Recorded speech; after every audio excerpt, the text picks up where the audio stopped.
Alright जी, last हमने tables तक पढ़ लिया था। आज हमारे पास display, CSS layout display property. अच्छा, हमारे पास दो तरह के एलिमेंट्स होते हैं। कौन कौन से? डिस्प्ले प्रॉपर्टीज़ उनकी क्या होती है?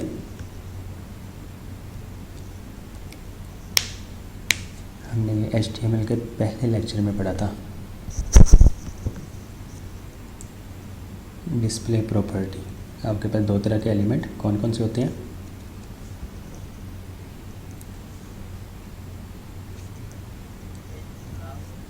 जी, और एक इनलाइन। ठीक है, एक ब्लॉक लेवल एलिमेंट और इनलाइन एलिमेंट्स।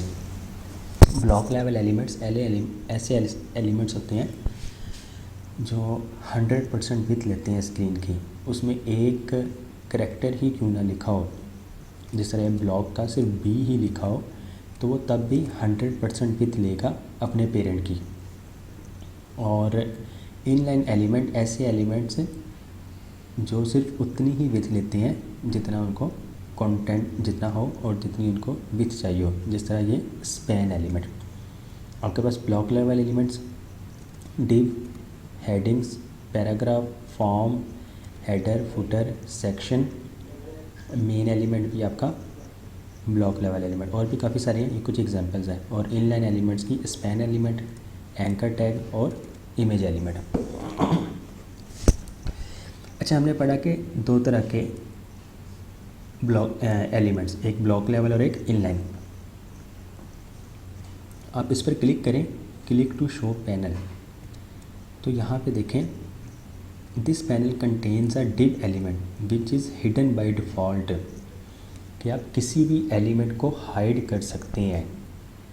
टेक्स्ट है, एलिमेंट है कंप्लीट, आप उसको हाइड कर सकते हैं। हाइड कैसे कर सकते हैं? डिस्प्ले नन प्रॉपर्टी की मदद से। प्रॉपर्टी नेम डिस्प्ले और उसकी वैल्यू नन। उसी एलिमेंट को अगर आपने दिखाना है जो बाय डिफ़ॉल्ट डिस्प्ले नन है, आप डिस्प्ले ब्लॉक कर देंगे तो वो डिस्प्ले एलिमेंट आपको शो हो जाएगा। जैसे कि इसमें बाय डिफ़ॉल्ट ये हाइड था, डिस्प्ले नन था, आपने इस बटन पर क्लिक किया तो डिस्प्ले ये ब्लॉक हो गया। आप जावास्क्रिप्ट की मदद से इन सारी चीज़ों को मैनेज कर सकते हैं। CSS की मदद से भी पॉसिबल हो जाएगा, लेकिन ओवर करने पे, कि आप कर्सर लेके जाते हैं। हमने लास्ट का लेक्चर में पढ़ा था ना कि कर्सर आप लेके जाएं, उसमें आप कोई भी वैल्यू लिखी हो तो वो एग्जीक्यूट हो जाती है। तो बहरहाल, display none is commonly used with JavaScript to hide and show elements without deleting and recreating them. कि आप किसी एलिमेंट को हाइड रखना चाहते हैं और उसको दोबारा बाद में दिखाना चाहते हैं, कि बजाय आप उसको डिलीट करें और दोबारा से क्रिएट करें, आप सिंपली उसको डिस्प्ले नन करें तो वो हाइड हो जाएगा और डिस्प्ले ब्लॉक करने पे वो शो हो जाएगा। ओवरराइड द डिस्प्ले वैल्यू, आपके पास अब LI एलिमेंट तो है, LI एलिमेंट आपका डिस्प्ले ब्लॉक होता है, तो आप उसको इनलाइन करेंगे तो वो इनलाइन में कन्वर्ट हो जाएगा।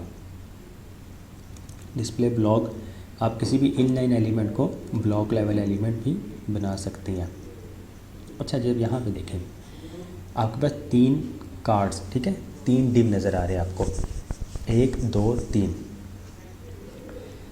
इस पर मैं जैसे ही क्लिक करूँगा, डिस्प्ले नन से ये, इस पर मैंने क्लिक किया, उसको डिस्प्ले नन मिल गया।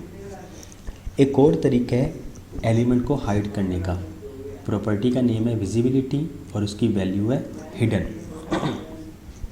आप इस पर क्लिक करते हैं, हाइड, तो वो हाइड हो जाएगा। ठीक है, इसको रीसेट ऑल करें तो मैं दोबारा दिखाता हूँ। अब आपने इसका ना मुझे बताना है कि डिफरेंस क्या है डिस्प्ले नन में और विजिबिलिटी हिडन में। डिस्प्ले नन, इस पर मैं क्लिक करता हूँ, ये हाइड हो गया। विजिबिलिटी हिडन करता हूँ तो ये भी हाइड हो गया। इस पर मैं क्लिक करता हूँ, हाइड, इस पर क्लिक किया तो वो भी हाइड। तो फ़र्क क्या है इन दोनों में?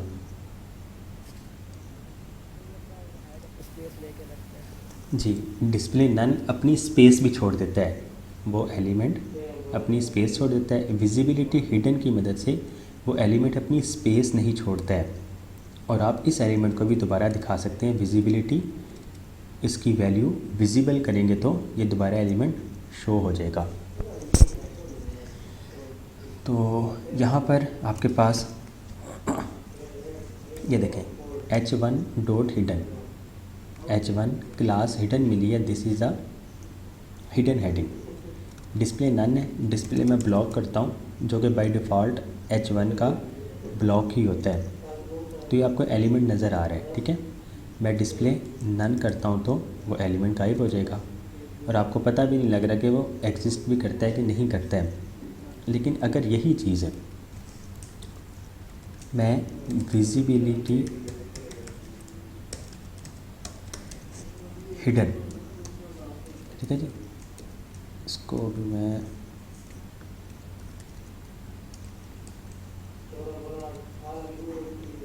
बाय डिफ़ॉल्ट ही आपको नज़र आ रहा है। विजिबिलिटी हिडन में करता हूँ, रन करता हूँ, तो ये देखें वो हाइड हो गया, लेकिन उसने अपनी स्पेस नहीं छोड़ी और विजिबिलिटी विजिबल करने पे वही एलिमेंट आपको दोबारा नज़र आ जाएगा। ये देखें, तो ये फ़र्क है डिस्प्ले नन और विजिबिलिटी हिडन में। इसके अलावा डिस्प्ले इनलाइन ब्लॉक, आपके पास display inline block, display inline का हमें पता है कि वो टेक्स्ट के दरमियान में ही किसी भी आप एलिमेंट को पास कर सकते हैं। जिस तरह स्पैन एलिमेंट है वो इनलाइन एलिमेंट है, आपने इनमें से किसी एक टेक्स्ट की, जिस तरह डिस्प्ले नन है, ठीक है, आप स्पैन एलिमेंट यूज़ करें।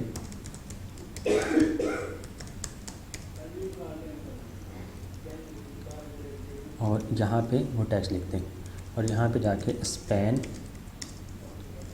फॉन्ट वेट बोल्ड करने से टेक्स्ट बोल्ड हो जाता है, तो वह देखें बोल्ड हो गया। और अगर आप उसका कलर भी चेंज करना है तो कलर रेड करें तो उसका कलर भी रेड हो गया, ठीक है जी। अच्छा, इसमें अब देखिएगा मैं बैकग्राउंड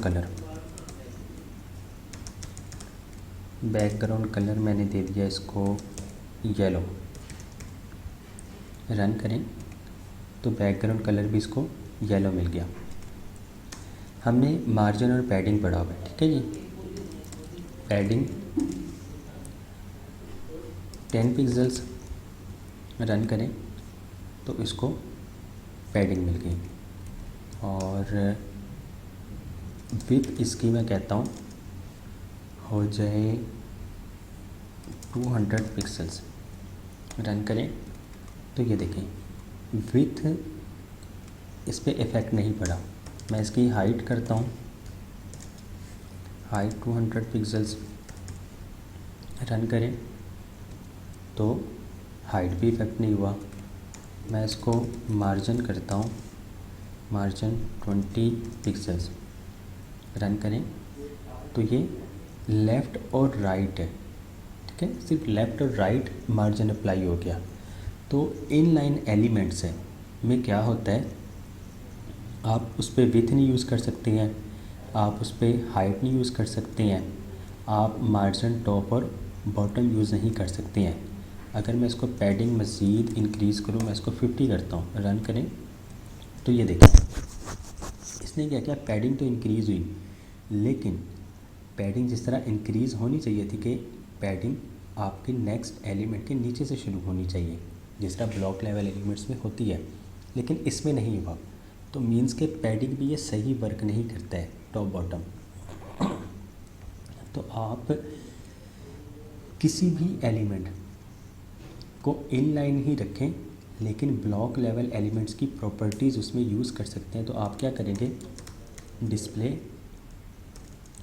इनलाइन ही रहे, ठीक है, डिस्प्ले इनलाइन डैश लगा के ब्लॉक यूज़ करें, डिस्प्ले इनलाइन ही रहे, लेकिन ब्लॉक इस तरह इनलाइन ब्लॉक लिखने से क्या होगा, रहेगा वो इनलाइन ही, और साथ साथ ब्लॉक लेवल एलिमेंट्स की प्रॉपर्टीज़ भी आप यूज़ कर सकते होंगे। अब मैं अगर इसको रन करता हूँ तो इफ़ेक्ट देखिएगा, ये इसका इफ़ेक्ट कि उसकी विड्थ भी इंक्रीज़ होगी, हाइट भी, पैडिंग भी सही से वर्क कर रही है, और इसको मार्जिन भी अब मिल गया, टॉप बॉटम भी।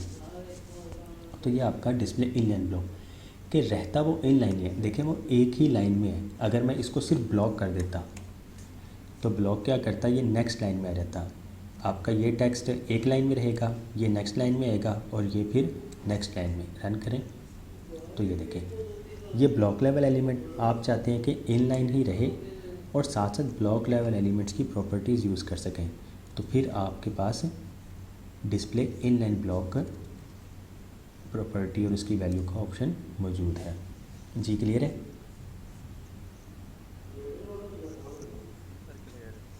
ऑलराइट जी। उसके बाद मैक्स विथ,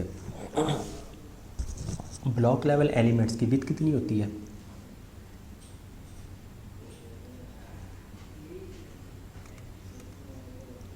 जी बताएंगे जी। 100% जी 100% विथ होती है उसकी। यस।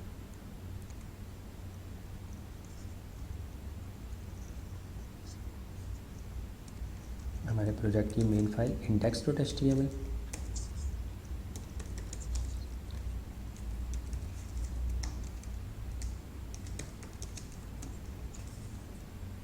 बस header main footer container P element copy to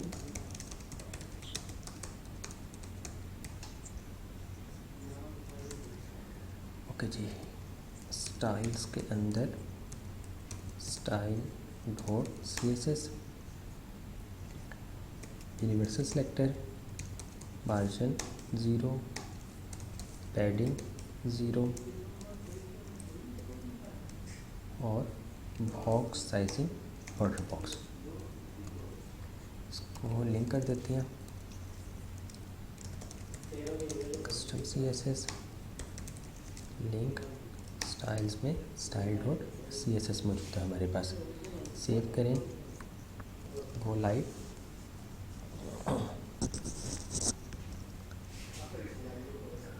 okay जी, आपके पास ये और मेन में आपके पास dot container H1 home page, आपके पास होम पेज आ गया। अच्छा जी, यहाँ पे दो बॉक्स बनाते हैं मेन पे। डॉट बॉक्स 1, इस तरह बॉक्स 2।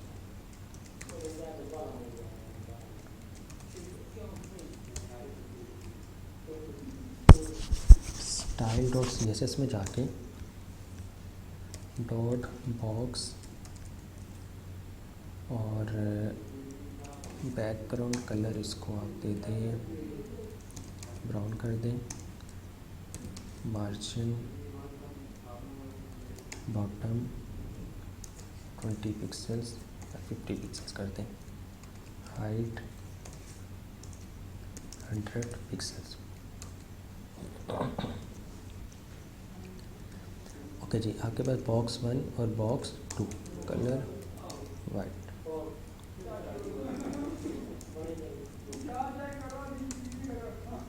ये आपके पास आ गया और टेक्स्ट अलाइन सेंटर करें तो वो सेंटर में आ जाएगा। ओके। अच्छा, हमने लास्ट क्लास में हमने लाइन हाइट भी एक टॉपिक पढ़ा था।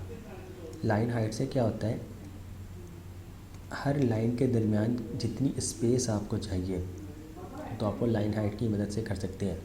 अच्छा, लाइन हाइट की एक ट्रिक है, हैक कह लें, ट्रिक कह लें, जो भी कहना चाहिए। इसमें क्या है कि अगर आपके पास सिंगल लाइन है, आपके पास एक बॉक्स है, उस बॉक्स में सिर्फ एक लाइन है और आप वर्टिकली भी अलाइन करना चाहते हैं सेंटर में, जिस तरह हॉरिजॉन्टली तो हमने सेंटर में कर दिया, इसको वर्टिकली भी सेंटर में करना है, तो सिंपल आपने यूज़ क्या करना है, इस बॉक्स की हाइट कितनी है, 100 पिक्सल्स है।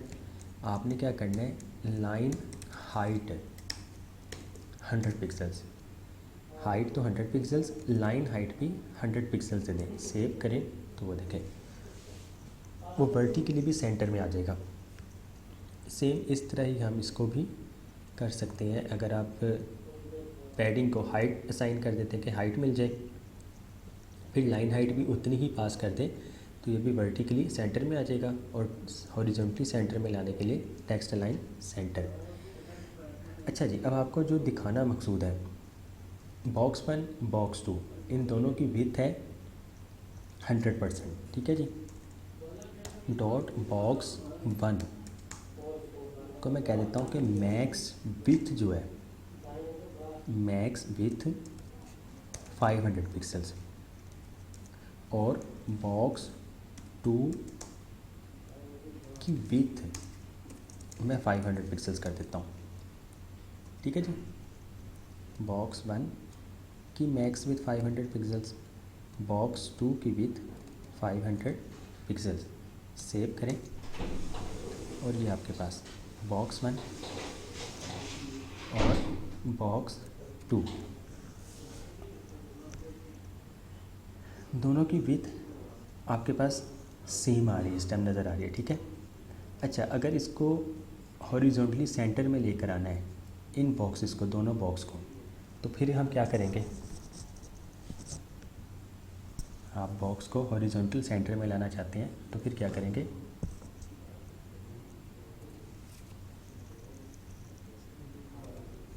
हाँ जी बताएं।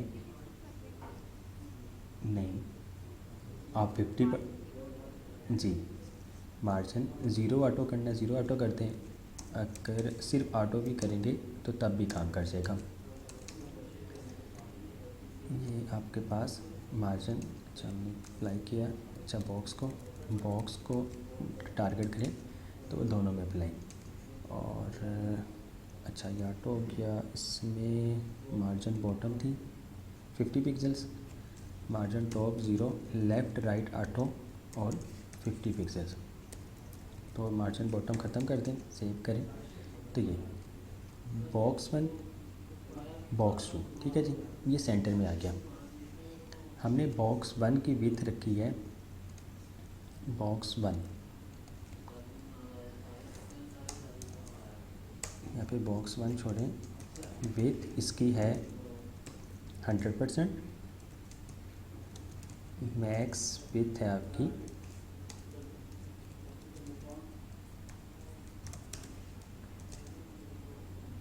500 पिक्सल्स। इसकी विड्थ हमने कर दी है 500 पिक्सल्स, ठीक है।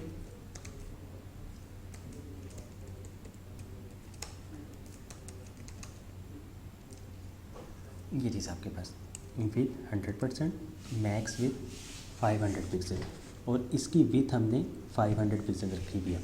अब दोनों में डिफरेंस क्या है, आप जैसे ही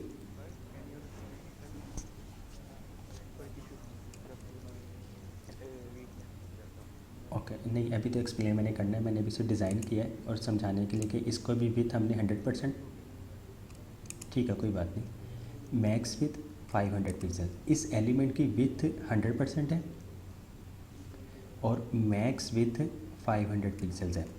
इस एलिमेंट की विथ 500 पिक्सल्स है, ठीक है। मैक्स विथ का मतलब ज़्यादा से ज़्यादा विथ, ज़्यादा से ज़्यादा विथ जो है वो 500 पिक्सल्स हो, और इसकी हमने विथ ही 500 पिक्सल सेट कर दिया। अब हम आते हैं स्मॉल स्क्रीन्स में, ठीक है। आप लोग यहाँ टॉप पे दिखेगा, यहाँ पर आपको विथ नज़र आती है इस टाइम 574.08 पिक्सल्स, 536 पिक्सल्स, और अब हम आ चुके हैं 50 या 500 पिक्सल्स पे, ठीक है जी। मैं जैसे ही स्मॉल स्क्रीन में जाता हूँ तो ये देखें आप कि मैक्स विथ जो 500 पिक्सल थी वो रिस्पॉन्सिव बन चुकी है, क्योंकि इसकी विथ जो है वो 100% है, ठीक है। विथ इसकी 100%, और इस पे देखें अब बॉडी में हॉरिजॉन्टल स्क्रॉल बार आ गया है, क्यों आया है? क्योंकि इसकी विड्थ जो है वो 500 पिक्सल्स है, इसकी विड्थ 500 पिक्सल्स है। इसका मतलब इसने हर स्क्रीन में, बेशक छोटी हो या बड़ी हो, उसमें 500 पिक्सल्स रहेगी। और ऊपर वाला जो एलिमेंट है वो बड़ी स्क्रीन में तो आपके पास 500 पिक्सल्स ही रहेगा, लेकिन जैसे ही स्मॉल स्क्रीन में आएगा तो वो ऑटोमेटिकली 500 पिक्सल से कम हो जाएगा। जी, अब कुछ पूछना है तो पूछ सकते हैं आप लोग। मैक्स विथ और विथ में ये डिफरेंस है। जी, समझ लग गई है या नहीं लगी तो पूछ सकते हैं। विथ और मैक्स विथ, बॉक्स 1 को मैक्स विथ पास किया है क्योंकि बाय डिफ़ॉल्ट इसकी विथ 100% है, और बॉक्स 2 की विथ हमने 500 पिक्सल्स कर दिया। जी सर यही पूछ रहा था। ठीक हो गया। मैक्स विथ का मतलब ज़्यादा से ज़्यादा विथ है, मीन्स कि अगर 500 पिक्सल से स्क्रीन बड़ी है तो इसकी विथ 500 पिक्सल्स रहेगी। अगर छोटी हो जाती है तो फिर 500 पिक्सल से ऑटोमेटिकली छोटी हो जाएगी। लेकिन विथ का है कि स्क्रीन छोटी हो या बड़ी हो, इसने हमेशा 500 पिक्सल्स ही रहना है।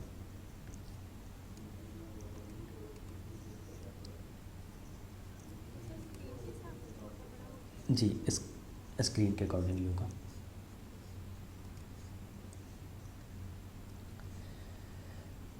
ओके जी, उसके बाद CSS पोजीशन। आपके पास 5 किस्म की पोजीशंस हैं, ठीक है? 5 किस्म की position: position static, position relative, position fixed, position absolute और पोजीशन स्टिकी। डिफ़ॉल्ट प्रॉपर्टी जो होती है वो स्टैटिक होती है, आपकी डिफ़ॉल्ट प्रॉपर्टी स्टैटिक, ठीक है जी। पोजीशन का टॉपिक लेंथी है, इस वजह से इसके लिए एक सेपरेट ही वीडियो मैंने बनाई हुई है, काफ़ी डिटेल्स में समझाया है। वो वीडियो मैं आप लोग को शेयर कर दूंगा, तो वो देख लीजिएगा। और फिर अगर किसी का सवाल होगा तो आप लोग नोट डाउन कर लीजिएगा, वो फिर नेक्स्ट क्लास में हम उसको कवर कर लेंगे इंशाल्लाह, क्योंकि 30-40 मिनट आपके इसमें ही लग जाने हैं, तो आप लोग खुद कीजिएगा। उसके बाद जी इंडेक्स। जी इंडेक्स प्रॉपर्टी क्या करता है? CSS लेआउट दी जी इंडेक्स प्रॉपर्टी। आप किस जी इंडेक्स प्रॉपर्टी, अच्छा जी यहाँ पे देखें। अच्छा, पोजीशन एब्सोल्यूट करता क्या है? जिस तरह हमने डिस्प्ले नन का देखा कि जब डिस्प्ले नन हो जाए तो वो अपनी स्पेस छोड़ देता है, ऐसे ही है। पोजीशन एब्सोल्यूट की मदद से आप किसी भी एलिमेंट की पोजीशन चेंज कर सकते हैं, ठीक है? और पोजीशन एब्सोल्यूट भी अपनी स्पेस छोड़ देता है उस जगह पे जहाँ पर ये एलिमेंट एग्जिस्ट करता है। अगर आप इसको फ़िलहाल इमेज को ख़त्म करें, रन करें, तो ये आपका डिफ़ॉल्ट बिहेवियर है। H1 this is a heading, image element, उसका सोर्स आ रहा है, और P एलिमेंट। तो सबसे पहले H1 आपका नज़र आ गया, फिर इमेज, और उसके बाद जी इंडेक्स है। अच्छा, H1 जो है ये डिस्प्ले इसका क्या है? ब्लॉक है या इनलाइन है? और ब्लॉक सर, और इमेज ये भी ब्लॉक सर। ये शहजादे ब्लॉक वाले कौन से हैं? इनलाइन है। जी, ये ज़ुहैब भाई थे ब्लॉक वाले। जी सर मैं। अच्छा, तो शहजादे ये तो इनलाइन एलिमेंट है ना इमेज। आप एक और इमेज यूज़ कर लें, इसके साथ ही आप कॉपी करें, इसको पेस्ट करें, तो ये उसके साथ ही आ जाएगा। तो ये आपका इनलाइन एलिमेंट, ठीक है। उसके बाद P एलिमेंट, ये आपका ब्लॉक लेवल एलिमेंट। अब देखें, आपके पास पोजीशन एब्सोल्यूट, पोजीशन एब्सोल्यूट क्या करेगा? रन करें, उसने अपनी स्पेस छोड़ दी, ठीक है। पोजीशन एब्सोल्यूट अपनी स्पेस छोड़ दी, और इसके साथ वाला जो एलिमेंट था वो भी यहाँ पर ही आ गया है, सेम जगह पर बिल्कुल, ठीक है, जिस भी पोजीशन पे था। आप टॉप प्रॉपर्टी है, इसकी मदद से आप स्क्रीन की टॉप से कितना नीचे रखना चाहते हैं। आप चाहते हैं कि टॉप पे रहे हमेशा, टॉप 0 कर दें, रन करें, तो वो टॉप ज़ीरो हो गया, ठीक है। राइट से ज़ीरो करेंगे, इसका मतलब कि राइट से ज़ीरो राइट पे आ जाए, तो ये आपका राइट पे आ जाएगा, ठीक है। आप लेफ़्ट करते हैं तो ये लेफ़्ट से ज़ीरो रहेगा। इसके बाद देखें, अब जब इसने अपनी स्पेस छोड़ दी है तो एलिमेंट ये ऊपर नज़र आ रहा है, ऐसे ही है। टेक्स्ट आपका पीछे छुप गया है। आप चाहते हैं कि टेक्स्ट आपका ऊपर रहे और ये इमेज जो है ये पीछे चली जाए, तो यहाँ पर जी इंडेक्स काम करता है। जी इंडेक्स का मतलब स्टैक ऑर्डर्स, ठीक है। स्टैक ऑर्डर इसमें सबसे पहले सारों की वैल्यू ज़ीरो है। एलिमेंट की तरतीब टॉप टू बॉटम, सबसे पहले ये नज़र आएगा, उसके बाद ये वाला एलिमेंट, फिर ये एलिमेंट और फिर ये एलिमेंट।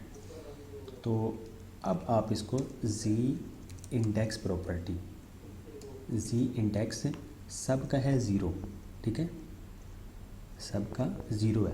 अब ज़ीरो से अगर आप वैल्यू ज़्यादा देते हैं तो वो ऊपर नज़र आएगा, अगर ज़ीरो से वैल्यू कम देते हैं तो वो नीचे को चला जाएगा। रन करें तो ये देखें, इमेज आपके पीछे चली गई और टेक्स्ट आपका ऊपर को आ गया। तो ये आपका जी इंडेक्स। मज़ीद हम आगे देखते हैं इसको समझने के लिए।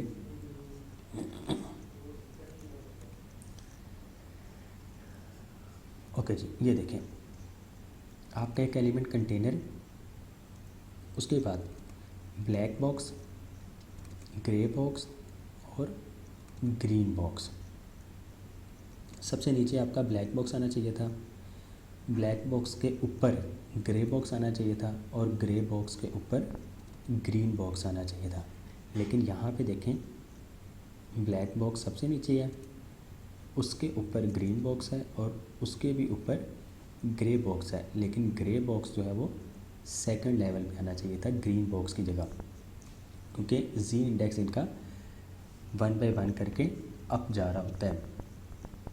तो अब ये हुआ कैसे है, सबसे पहले तो कंटेनर पोजीशन रिलेटिव, रिलेटिव क्या करता है ये आप लोग उस लेक्चर में देख लेंगे। ब्लैक बॉक्स पोजीशन रिलेटिव जी इंडेक्स 1, ठीक है, इसको जी इंडेक्स 1 दे दिया गया। उसके बाद ग्रे बॉक्स की वैल्यू ज़्यादा है, जी इंडेक्स और वैल्यू 3। ग्रीन बॉक्स को भी जी इंडेक्स है और वैल्यू 2। तो इस वजह से, क्योंकि इसकी वैल्यू कम है जी इंडेक्स की और इसकी वैल्यू है ज़्यादा, तो ग्रे बॉक्स ऊपर नज़र आएगा। अगर आप जी इंडेक्स इसको 4 कर दें या फिर इवन 3 ही कर दें, ठीक है, अब ये काम करेगा। अब देखें, ग्रे बॉक्स और ग्रीन बॉक्स दोनों को जी इंडेक्स सेम मिला है, लेकिन अब ये देखेगा कि बाद में एलिमेंट कौन सा आया। तो ग्रे बॉक्स के बाद ग्रीन बॉक्स है, तो ग्रीन बॉक्स ऑटोमेटिकली ऊपर आ जाएगा। रन करें तो ये देखें, ग्रीन बॉक्स ऑटोमेटिकली ऊपर आ गया। लेकिन अगर आप इस एलिमेंट को, ग्रीन बॉक्स को ब्लैक बॉक्स के बाद लेके चले जाएं, अब रन करें तो वो ऑटोमेटिकली पीछे चला जाएगा, ठीक है जी। इसमें एक और, अब हमने दोनों को सेम दे दिया, आप ग्रीन बॉक्स को 4 कर दें तो डेफिनेटली अब तो इसकी वैल्यू भी ज़्यादा है, तो इसने टॉप पर ही आना है। और ग्रे बॉक्स को आप 4 से भी ज़्यादा वैल्यू देते हैं, 5 पास कर दें तो अब ये 5 आपका आएगा। तो इसको समझाने के लिए मैं आपको एक वेबसाइट दिखा देता हूँ, BR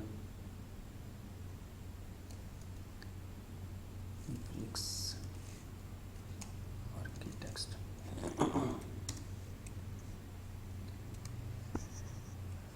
आपके पास ये एलिमेंट, ठीक है जी, इसमें मैं सिर्फ एक प्रॉपर्टी चेंज करूँगा हेडर की। इसमें हेडर देखें, ये हेडर जो है ये आपकी स्क्रीन के साथ साथ चल रहा है। तो ये पॉसिबल कैसे है, ये पोजीशन की मदद से पॉसिबल है, आप उसको देखिएगा। इसकी मैं पोजीशन अभी है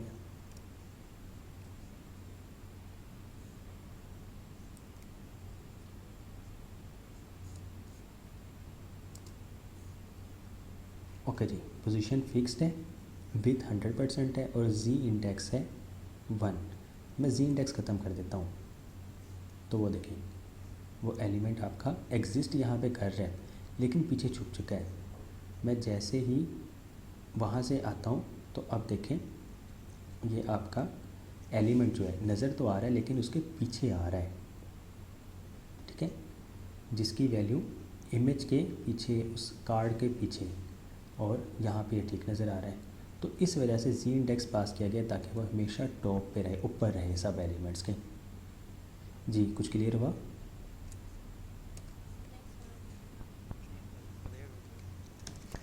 अच्छा जी, जी इंडेक्स का मतलब आप किसी भी एलिमेंट को टॉप पे स्क्रीन या किस उसके बाकी एलिमेंट्स के टॉप पर लेकर आ सकते हैं, ठीक है। इसके ऑर्डर्स, ठीक है, ऑर्डर हम सेट कर सकते हैं।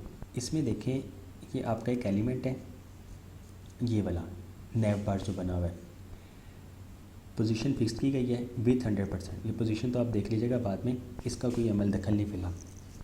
पोजीशन फिक्स से बस ये हो रहा है कि ये हमारे साथ साथ स्क्रीन के साथ साथ चल रहा है, ठीक है। जी इंडेक्स का मतलब, जी इंडेक्स अगर आप इसको ख़त्म कर देते हैं तो फिर क्या हुआ, वो इस एलिमेंट के पीछे चला गया, ठीक है।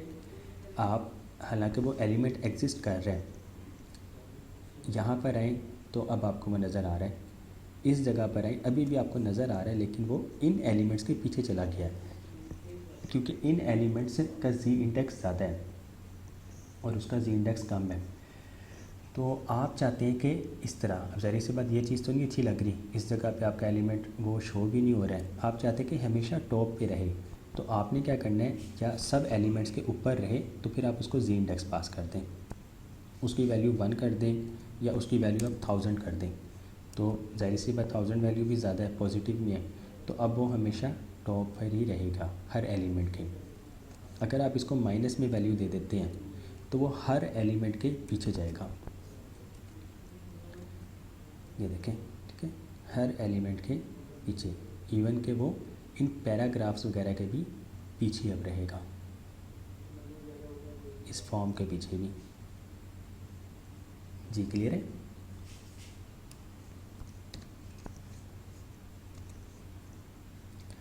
उसके बाद ओवरफ्लो, आपके पास यहाँ पे बॉक्स बना हुआ है और एक और बॉक्स ले लें, इसको कहते हैं बॉक्स 3, और विथ इसकी कुछ भी नहीं, आप इसमें सिर्फ और सिर्फ पैराग्राफ और उसमें डमी डाटा रख दें। लॉरेन सेव करें, वेबसाइट में आइए अपनी,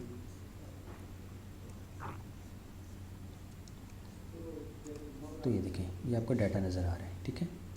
आप इसकी लाइन हाइट फ़िलहाल ख़त्म करें क्योंकि लाइन हाइट की वजह से मसला बनेगा। सेव करें तो ये आपके पास डाटा, आप स्क्रीन को जैसे जैसे छोटा रख करेंगे कंटेंट आपका नेक्स्ट लाइन में आने लग गया, और अब देखें कंटेंट आपका ओवरफ्लो हो रहा है, ठीक है, कंटेंट आपका यहाँ तक आ गया।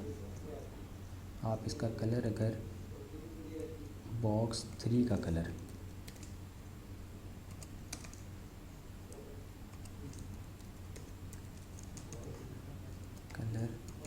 ब्लैक कर दें,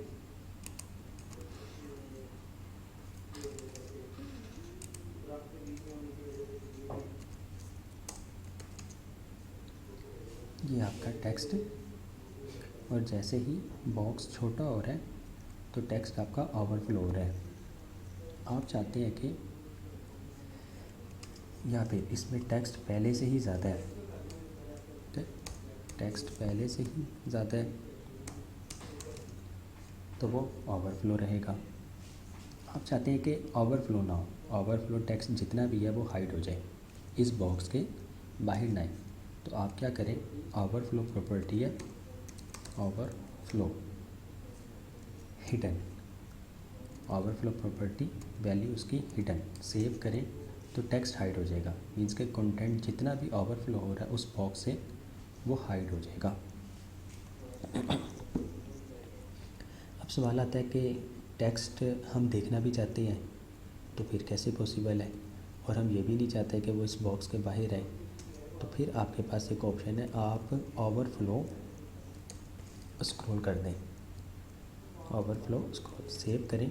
तो अब देखें आपके पास स्क्रॉल बार नज़र आ गया, ठीक है। कंटेंट जैसे ही इंक्रीज़ हुआ स्क्रॉल बार नज़र आ गया आपके पास, ये स्क्रॉल बार, ठीक है जी। अब इसमें से आप टेक्स्ट थोड़ा सा कम करें, सेव करें।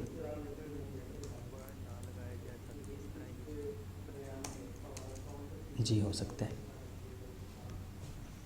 स्क्रॉल बार नज़र भी नहीं आएगा और कंटेंट भी आप स्क्रॉल कर सकते होंगे।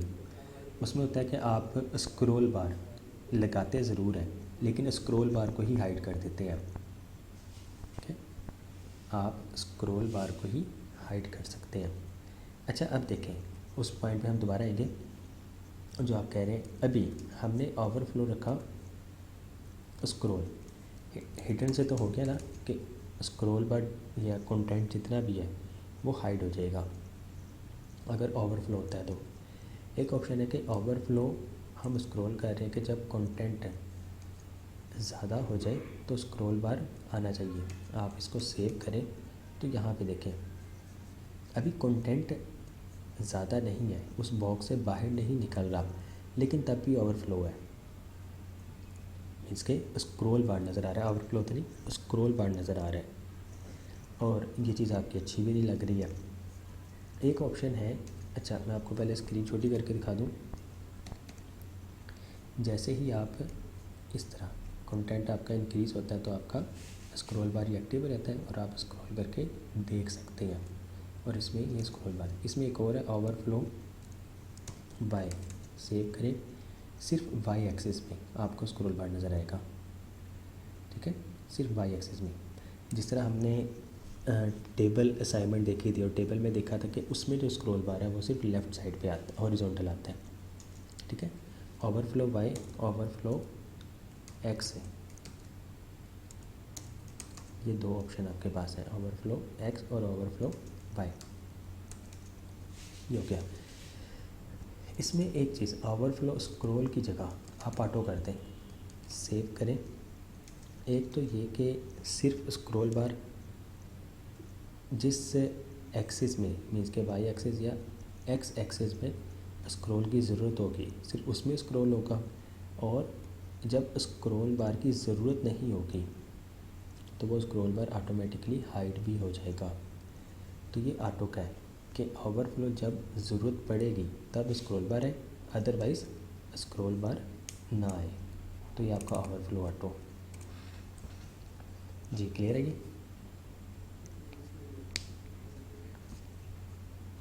ऑलराइट जी। उसके बाद आपके पास ऑप्शन, एक टॉपिक आपका फ्लोट आ गया। फ्लोट, फ्लोट का मतलब क्या होता है?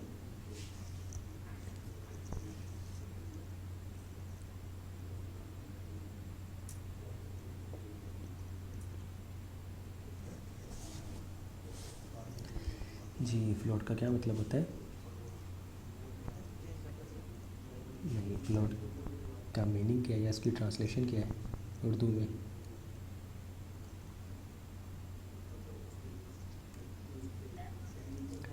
तैरना, ठीक है। फ्लोट का मतलब होता है तैरना। आप किसी भी एलिमेंट को फ्लोट पास कर सकते हैं कि वो एलिमेंट तैरने लग जाए, और जब तैरने लग जाए लेफ़्ट और राइट को ही तैर सकता है, ठीक है। मीन्स के लेफ़्ट और राइट आप प्रॉपर्टी की वैल्यू पास कर सकते हैं। तो राइट योर सेल्फ में आए और image float none by default ये वैल्यू होती है। इसमें देखिए आपके पास पैराग्राफ, ठीक है, पैराग्राफ आपके पास और इमेज एलिमेंट। सबसे पहले इमेज आ गई और उसके बाद आपके पास कंटेंट आ गया, इमेज और कंटेंट आपका। हम चाहते हैं कि ये इमेज जो है ये राइट साइड पे आए और उस स्पेस के अलावा आपका ये पैराग्राफ नज़र आए, तो आप फ्लोट राइट कर दें, इमेज फ्लोट राइट रन करें तो वो देखें वो राइट साइड को तैरने लग गई इमेज और लेफ़्ट साइड पे आपका कंटेंट। फ्लोट लेफ़्ट कर दें तो इमेज लेफ़्ट साइड को तैरने लगेगी और कंटेंट आपका राइट साइड पे आ जाएगा। तो एक ये तरीका, ठीक है जी। इसमें मज़ीद आपके पास देखें ये राइट साइड पे ही बिल्कुल कंटेंट शुरू हो जाता है, तो आप मज़ीद इसको मार्जिन राइट कर सकते हैं कि मार्जिन राइट जो है वो 20 पिक्सल्स हो जाए। रन करें तो ये आपका 20 पिक्सल्स मार्जिन हो गया। तो इस तरह आप इसको कर सकते हैं। आप इस पूरे पैराग्राफ के अंदर जो इमेज और पैराग्राफ पूरे को आप किसी डिव के अंदर ले लें, उस डिव को आप पास कर सकते हैं बॉर्डर के अंदर ये सारी चीज़ें आ जाएं। तो फ्लोट का मतलब तैरना, और आप किसी भी एलिमेंट को लेफ़्ट और राइट कर सकते हैं कि वो तैरने लग जाए। इसके अलावा एक और चीज़, डिव एलिमेंट जितने भी डिव हैं उन सबको दिया गया है फ्लोट लेफ़्ट है कि वो 1 बाय 1 करके लेफ़्ट साइड पे आने लग जाए। पैडिंग 15 पिक्सल्स, डिव 1 का background red, background yellow, background green, ये आपको जो नज़र आ रहे हैं। तो अब आपके पास सेम यही चीज़ है जिस तरह इंडेक्स में कंटेनर और यहाँ पर डिव कार्ड का नाम दे दें और 3 कार्ड ले लिया आपने, कार्ड और हाइट इसको कह दें लेट्स सपोज 100 या फिर 200 पिक्सल्स, और कार्ड का बैकग्राउंड कलर आप करते ये करते हैं कि जितने भी कार्ड हैं उन कार्ड का नाम देते हैं यहाँ पर कार्ड 1 2 3। सेव करें अपनी वेबसाइट में तो आपको ये चीज़ नज़र आ रही है, देखें 1 2 और 3, ठीक है जी, 1 2 एंड 3। तो यही आपका डिव है। अब आपने क्या करना है, style.css में जाके आपके पास टोटल 3 कार्ड हैं। आपकी स्क्रीन की विड्थ कितनी होती है टोटल? 100% है। 100% को 3 पे डिवाइड करें, कितना बनता है 45। जी? ठीक है, आप इसको विथ 33.33% करें, सेव करें। तो आपके पास अभी भी ये इस तरह ही आ रहा है, विथ तो हो गई है, लेकिन हम चाहते हैं कि 1 के बाद 2 आए, 2 के बाद 3 आए, जिस तरह आपके कार्ड्स बनते हैं या फिर आपका लेआउट बनता है वेबसाइट्स का। तो आपने क्या करना है, फ्लोट लेफ़्ट कर दें, रन करें तो ये देखें आपके पास 1 देन 2 देन 3। आप इसको ही पैडिंग ऐड कर दें तो ये आपके बॉक्स बन गए। आप बैकग्राउंड कलर ख़त्म कर दें तो बैकग्राउंड कलर आपके ख़त्म हो गए। आप कार्ड की जगह इसको कहते हैं कॉलन, ठीक है, कॉल, और यहाँ पे भी इसको कॉल कह दें तो ये आपका कॉलम बन गया। इसके अंदर आप कार्ड ले लें, डॉट कार्ड, और 1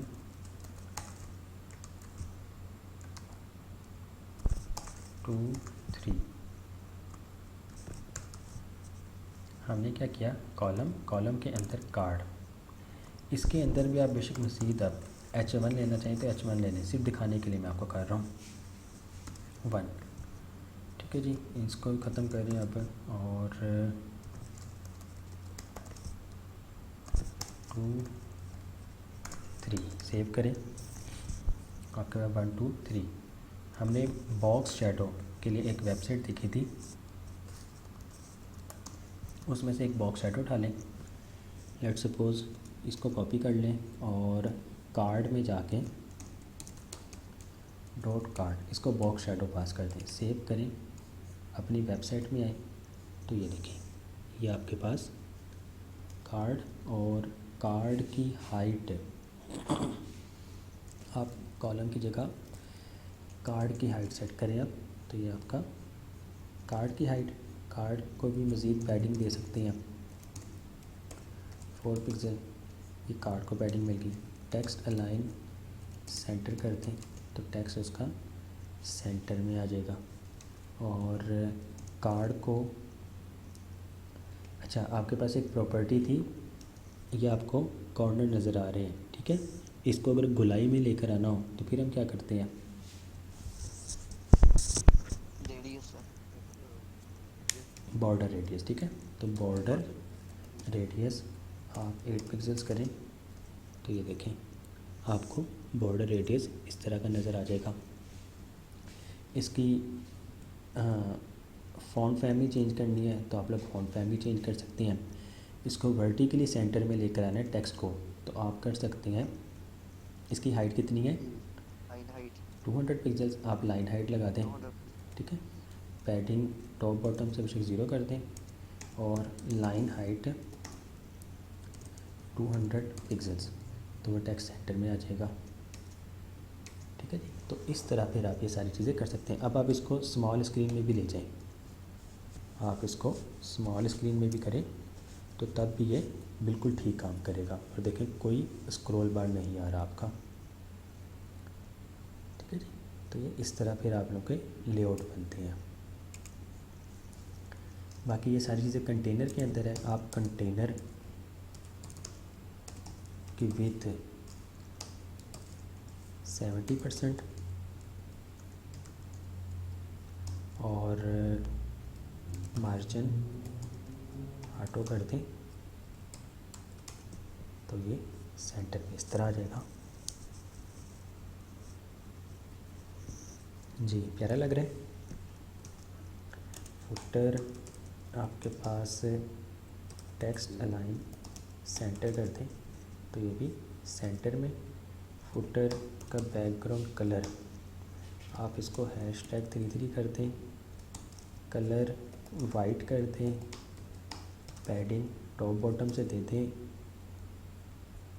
10 या 8 पिक्सल्स कर दें, लेफ़्ट राइट से 0 कर दें, तो ये आपके पास फुटर, हमने फुटर के अंदर लग गया, footer tip container,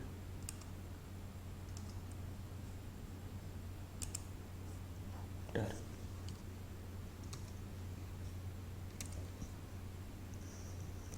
footer text line centre background colour, तो नहीं चाहिए।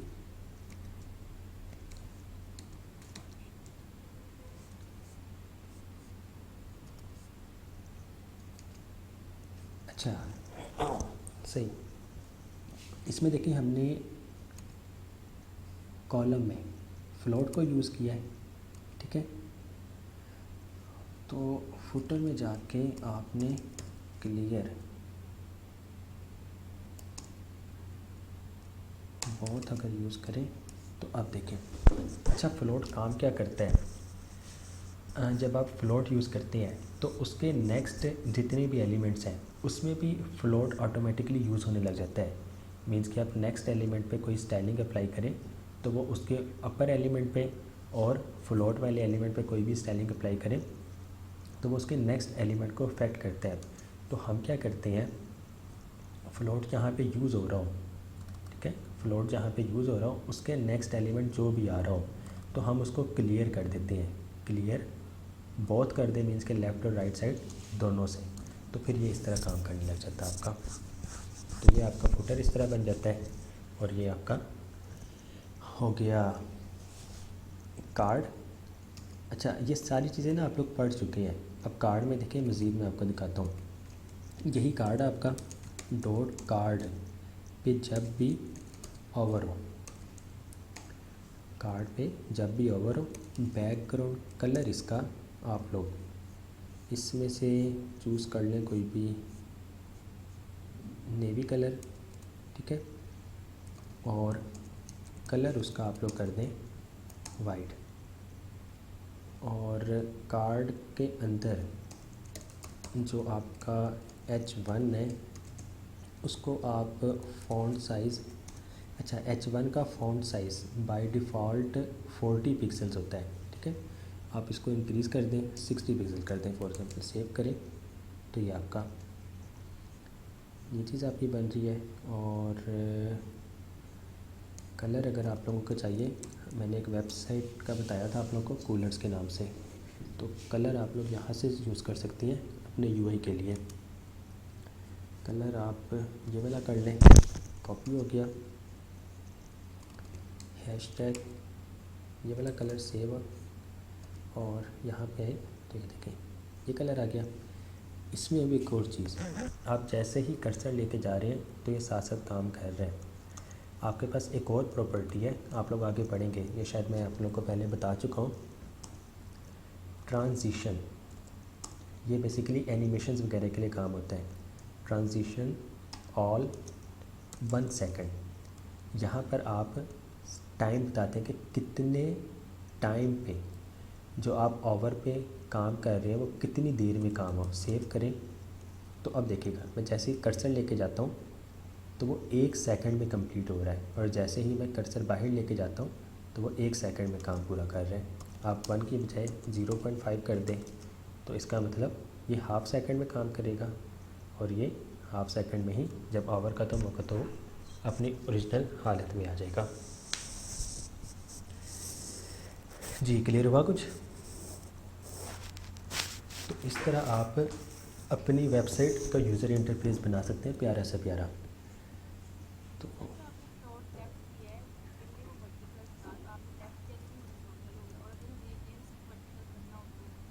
तो आप फ्लोट ख़त्म कर दें जी, फ्लोट ख़त्म करें तो ये आपका इस तरह वर्टिकली फिर इस तरह काम करेगा,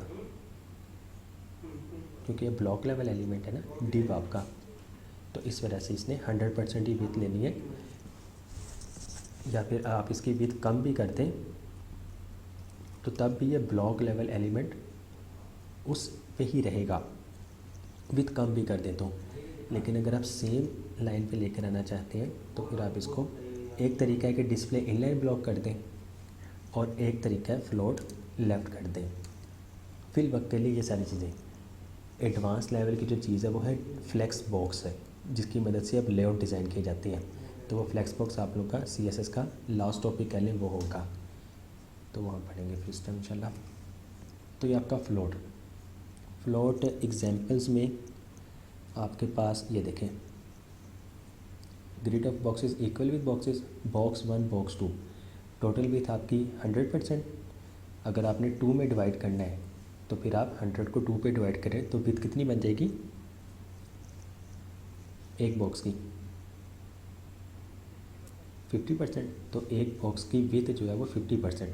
अगर 3 पे डिवाइड करेंगे तो 33.33%, और अगर आप 4 पे डिवाइड करेंगे तो फिर आपकी विथ बनेगी 25%, ठीक है। आप यहाँ पर एक और कार्ड ले लें, ठीक है जी, एक और कॉलम, और इसको आप 4 दे दें। तो अभी देखिएगा मैंने सिर्फ एलिमेंट को ऐड किया लेकिन अभी तक स्टाइलिंग नहीं चेंज की। तो यहाँ पर आए तो 4 देखिएगा वो नेक्स्ट लाइन में आ रहा है, ठीक है, 4 आपका नेक्स्ट लाइन में। तो आपने क्या करना है, जहाँ पर 33.33% आप इसको 25% अप करें, सेव करें तो वो देखें वो एक लाइन में आ गया।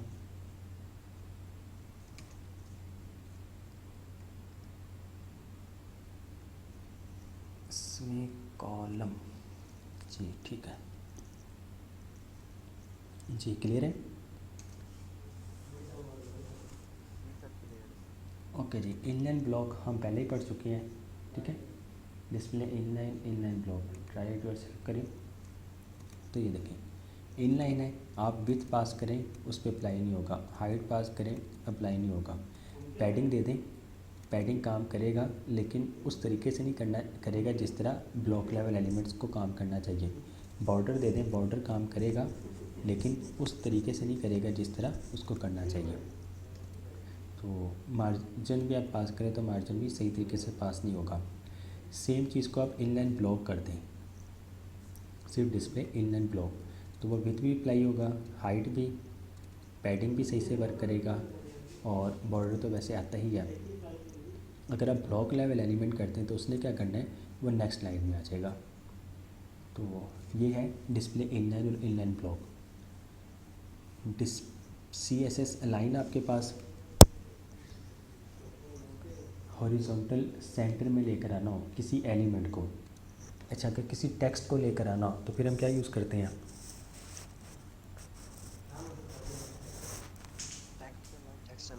टेक्स्ट अलाइन, और उसकी वैल्यू सेंटर। और अगर किसी ब्लॉक लेवल एलिमेंट को सेंटर में लेकर आना हो तो फिर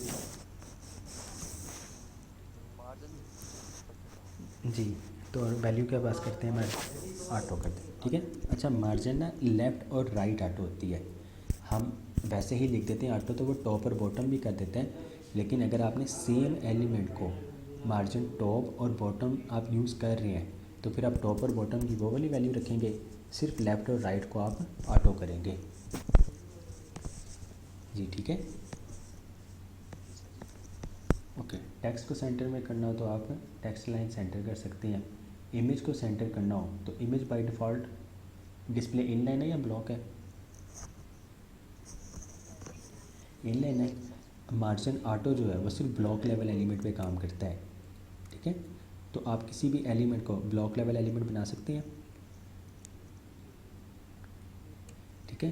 तो आप इमेज को डिस्प्ले ब्लॉक कर दें और मार्जिन लेफ़्ट और राइट ऑटो कर दें, तो वो भी ऑटोमेटिकली सेंटर में आ जाएगा। या फिर इमेज का पेरेंट जो है, इमेज अगर किसी डिव में है तो आप उस डिव को टेक्स्ट लाइन सेंटर करें तो वो तब भी काम करेगा। मैं आपको दिखा देता हूँ। अच्छा, मैंने शायद आप लोग को इसके बारे में पहले नहीं बताया, सोर्स अनस्प्लैश, क्या बता चुका हूँ मैं पहले, ये इमेज API। अच्छा जी, यहाँ पर आप एक डिव लें, डिव के अंदर इमेज, सोर्स में ये पास कर दें। ये ना इंटरनेट की मदद से आप इमेज ले सकते हैं, बजाय इसके कि आप डाउनलोड करें या फिर सर्च करें। unsplash.com एक वेबसाइट है, इमेजेस वगैरह उसमें मिल जाते हैं। तो वो खुद से एक API प्रोवाइड कर रहा है। API वगैरह क्या होती है डिटेल्स में हम कभी पढ़ेंगे। तो API प्रोवाइड कर रहे हैं, अपने सर्वर से हमें वो इमेज प्रोवाइड कर देता है। ये उसकी वेबसाइट है, यहाँ से लेकर यहाँ तक / के बाद हम साइज़ बताते हैं। साइज़ क्या है, 200 पिक्सल्स विथ में और 200 पिक्सल्स हाइट में। और उसके बाद क्वेश्चन मार्क लगा के हम एक वर्ड लिखते हैं, उस वर्ड को वो देखता है और उसकी हमें इमेज प्रोवाइड करता है इस साइज़ में। मीन्स के इसमें ये नेचर की इमेज प्रोवाइड करेगा 200 × 200 की। सेव करें, आप अपनी वेबसाइट में आएँ तो ये देखें नेचर की एक इमेज आ गई आपके पास। मैं इसको रिफ़्रेश करता हूँ, मेरे पास एक न्यू इमेज आ जाएगी, ये देखें। इसको अगर सेंटर में करना हो, डिव इसको क्लास दे दें इमेज बॉक्स, और डॉट इमेज बॉक्स के अंदर जो इमेज है, ठीक है, इमेज बॉक्स के अंदर जो इमेज है उसको डिस्प्ले ब्लॉक करें, मार्जिन 0 ऑटो कर दें कि टॉप बॉटम से 0 रहे और लेफ़्ट राइट से ऑटो। सेव करें तो वो देखें इमेज आपकी सेंटर में आ गई। एक तरीका ये है कि आप इसको ख़त्म करें। अच्छा, अगर आप इमेज को डायरेक्ट टेक्स्ट लाइन सेंटर करते हैं तो वो सेंटर में नहीं आएगी, ठीक है। अब यही चीज़ आप उसके पेरेंट को पास करें, टेक्स्ट लाइन सेंटर जो कि इमेज बॉक्स है, ऐसे ही है, ये इमेज का पेरेंट इमेज बॉक्स बन रहा है। तो आप इमेज बॉक्स को टारगेट करें और टेक्स्ट लाइन सेंटर कर दें, सेव करें, तो तब भी वो इमेज सेंटर में आ जाएगी। तो इस तरह भी ये चीज़ें पॉसिबल है। और ये जो API है ये मैं आप लोगों को सेंड कर दूंगा, ये यूज़ कीजिएगा, बहुत मतलब काम आपका बहुत ईजी रहता है। आप इसको हाउस लिखें तो ये आपको हाउस की इमेज प्रोवाइड करेगा। ये देखें हाउस, रिफ़्रेश करें एक न्यू इमेज आ जाएगी, रिफ़्रेश करें एक न्यू इमेज। आप यहाँ पर फॉरेस्ट लिख दें तो ये आपको फॉरेस्ट की इमेज प्रोवाइड करेगा। तो इस तरह फिर आप इन चीज़ों को ले सकते हैं, जो भी जिस तरह की भी आपको चीज़ चाहिए। आप इसको बुक्स कह दें तो ये आपको बुक्स की इमेजेस प्रोवाइड कर देगा। ओके, सिंपल एक बुक है तो एक बुक। जी अगर इसके साथ ही एक और लेंगे आप 2 कर दें, इसको ही इमेज एक और ले लें, यहाँ पर आप नीचे कह दें तो ये आपको नेचर की भी दे देगा और बुक भी दे देगा। आप एक और लें, उसको फॉरेस्ट कह दें, एक और लें उसको आप हाउस कह दें, एक और लें आप उसको कार कह दें, एक और लें आप उसको बाइक, तो आपको सारी इमेजेस प्रोवाइड कर देगा। ये देखें,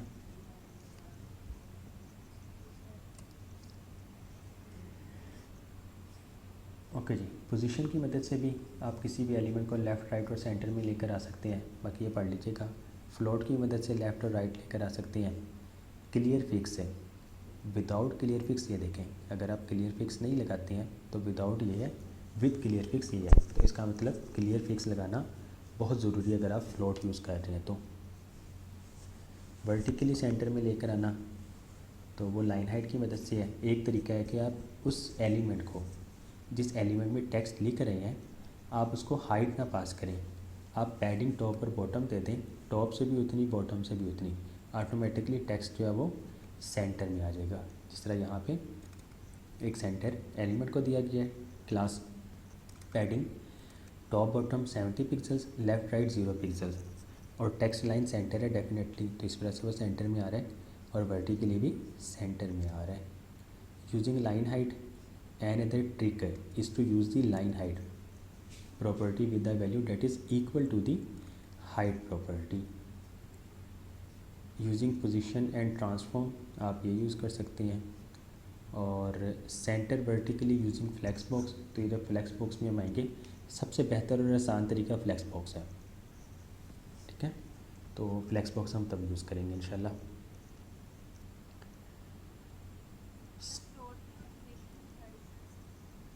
फ्लोट आप सिर्फ लेफ़्ट और राइट कर सकते हैं।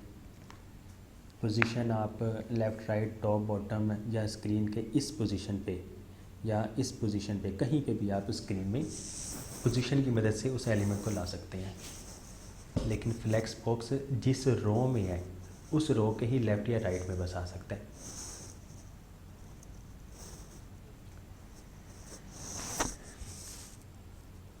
जी, कोई सवाल हो किसी का?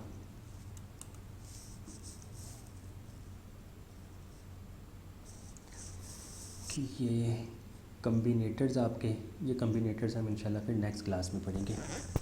ये भी आप लोग को समझना मुश्किल। आप लोग का जो CSS का है, अब एक लेक्चर ही रह गया है, इसमें ऑलमोस्ट सारी चीज़ें आप लोग पढ़ चुके हैं।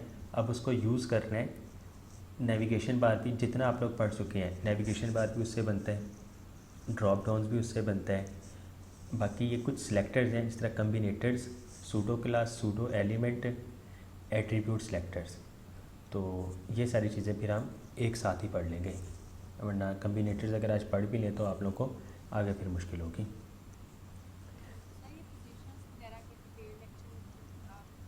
जी, मैं सेंड कर दूँगा इंशाल्लाह, उसे देखिएगा ज़रूर, और ये लाजमी करना है, ये बहुत इंपॉर्टेंट है पोजीशन आपका। इस वजह से टाइम लग जाता, तकरीबन 30-40 मिनट ही लग जाते हैं। तो फिर आप लोग वो करें, जिस चीज़ की समझ न लगे फिर वो नेक्स्ट क्लास में पूछ लीजिएगा। जी, वो हो जाएगा इंशाल्लाह क्लियर। ओके जी, और कोई सवाल हो किसी का तो पूछ सकते हैं आप लोग, एनीवन।